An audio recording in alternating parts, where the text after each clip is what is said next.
A very good morning and welcome to Pokljuka for the final day of action in this, the third round of the Biathlon World Cups and the first mass starts of the season.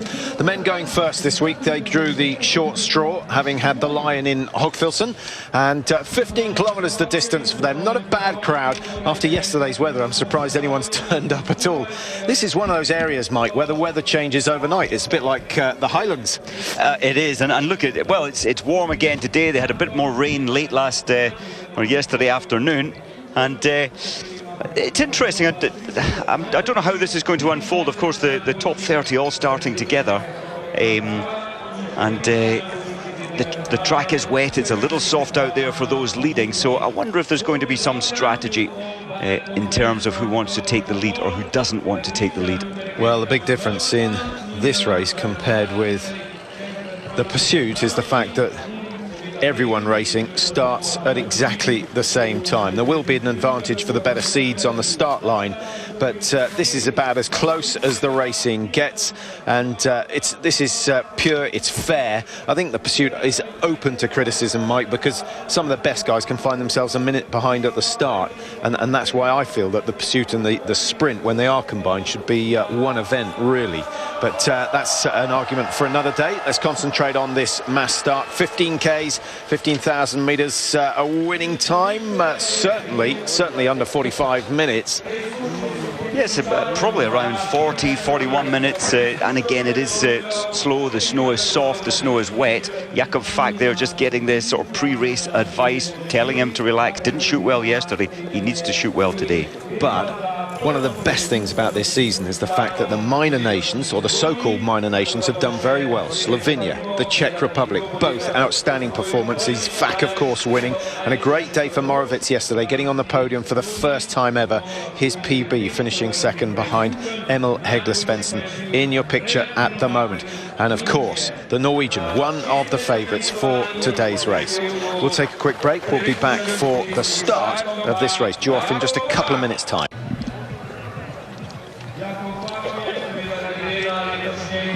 The 30 men ranked in the top positions in the World Cup standings, ready to go today for the last race before Christmas. I think they're going to need a bit of a break. It's been quite an intense period since we went up to Östersund, Mike, and a couple of weeks off before they hit action again in Oberhof. And of course, a few of these athletes will be invited to Schalke for the indoor race over the New Year period, an event that was cancelled last year due to the heavy snow. That's right, and some 50,000 people in the Schalke football stadium. 29th, I believe that is, of December, and it doesn't give them much break. When you think they've had 9, well, today will be the 9th race in just a 3-week period. And a lot of travelling in between as well. It's quite intense. I think actually the Schalke indoor race was the only race at all that was cancelled due to too much snow, and the reason that the stadium roof collapsed under the heavy snowfall. Everything's prepared, they've strengthened it, and expecting 60 to 70,000 fans to turn up this year. Well, these are the shots from Pokljuka. It is a wonderful area just to the east of northern Italy, not so far from the Dolomites, and this, of course, the Triglav mountain range, and certainly worth a visit in the winter, but in the summer it's an absolute paradise for outdoor sportsmen. I think where the athletes are accommodated down in Bled, it's a lovely, relaxing place. They like coming here for the World Cup for that very reason. Well, it was a big duel between Fourcade and Emil Hegler Svensson yesterday. Svensson in his press conference saying it felt like a two-man race all the way round. Well, it pretty much was, and it was Svensson who came out on top. Andy Bernbacher, he won the Mass Start World Cup last year. He got 2 wins out of the 5 races and was very consistent throughout. Jakob Falk, he stepped it up a level this year, and he's now a threat in every single race he enters, but a bit of a meltdown yesterday. I was surprised with Jakob Falk's meltdown, as you said. He won the previous day, but sometimes if you're not used to that pressure of starting, leading out, it's difficult. Well, they were the top 5 in the World Cup standings, but nothing says that one of them is going to win today. Everyone on this start sheet is fast enough to win. It's really a question of who can hold it together in the range. And I just had a look down the top 10, Mike. None of them not one of them have shot clear in a 20-shot race so far this year. So maybe that opens it up to those further down the order. Someone like Anton Shapulin, perhaps from Russia, or the two Swedes, Bergman and Ferry, who will start next door to each other wearing 17 and 18 respectively. Possibly both Ferry and Bergman. They raised their game. Their skiing has been getting better since Östersund. They wanted medals in Östersund, but didn't have the form. But without a doubt, their ski shape is back. And well, certainly Bjorn Ferry likes a head-to-head challenge more than most in this field. Well, thanks Stuart for your emails throughout the season so far. Quite a few asking about we were talking about the shooting the other day, Mike, why some shoot from right to left, why others shoot from left to right, and why a few still take that central target. We've explained it a number of times before, but it's all about the alignment, going for the central target, the theory being that you don't have to shift your body so much to clear the two on the outside. That's right, and if you shoot, let's say, a repetition of 100 shots, you see the spread. There is an arc in there as well if you start right to left. If you haven't gone for the central alignment, there is always an arc, because the target, it's 1.2 meters wide, and you're always going to get a degree of arc within that. Now, is it going to be another glorious day for Jakob Falk? He's had 2 wins this season already.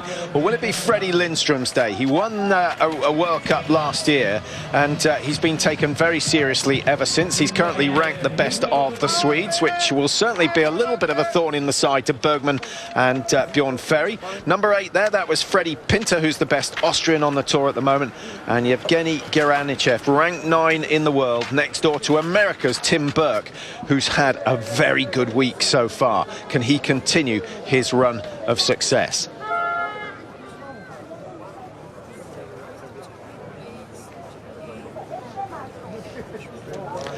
Welcome to Pokljuka. We have very good crowds here. We have the world's best biathletes just about to set off on a 15-kilometer mass start. 4 shoots in all. First 2 in the prone, second 2 in the standing position. The World Cup leader in yellow on the left of your screen, the multiple champion at the World Championships last year, Martin Fourcade.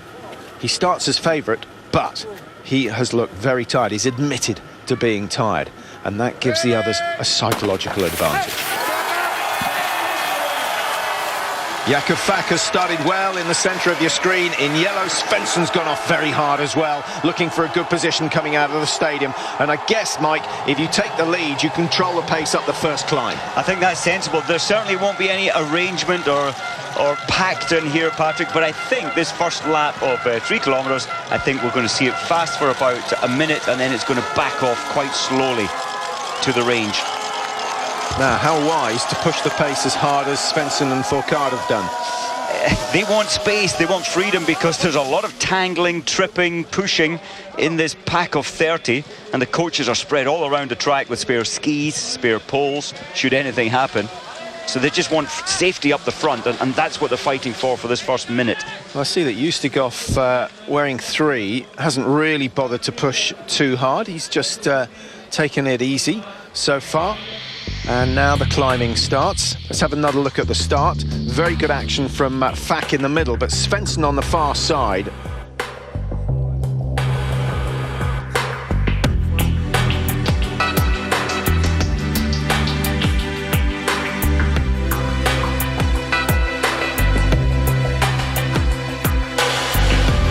Lischko and Birnbach are both getting somewhat left behind in that start. Mike, I hope that's not an early sign that they haven't got particularly good skis, rather a sign that they weren't prepared to work 100%. I think that they realised that it's almost futile to put in a big attack when you're in the middle of this pack. You just simply cannot get through, and you've just to conserve your energy. Well, there the pace, it has slowed down. Svensson's dictating. He's got the red bib, and he's allowed to. Well, he looks pretty comfortable. Of course, Birnbach are the best in they've all got red bibs. Birnbach are the best in this mass start last year, of course. Yeah, so the yellow bib belongs to the leader of the overall World Cup. Martin Fourcade has that, as you can see, and slightly confusing with all the athletes wearing red. There is a slightly different red bib being worn by Andreas Birnbacher. He's wearing, he's got bib number 4 as well. Now, what are we going to see from Ole Einar Bjorndalen. He has made a very positive move over the first kilometre, Mike, and there he is, sitting up in third position, right on the shoulder of Martin Fourcade. Now that's impressive. And to be honest, his skiing's been pretty good this year. It's his shooting that's been the weak link. Very surprising, without a doubt. Ole Einar Bjorndalen, his shooting throughout the summer, all the roller ski races, it was incredibly fast, it was incredibly accurate. And he hasn't settled yet. He's desperate for a win. And sometimes when you over-try in this sport, especially in the shooting, you're too tense, you're over-trying without relaxation. One athlete didn't see the number, he needs a spare pole, he's to our right. Yeah, I just wonder if Ole Einar Bjorndalen is feeling the pressure because he so desperately wants to win again. When he was winning every other week, the pressure was right off because he was doing it with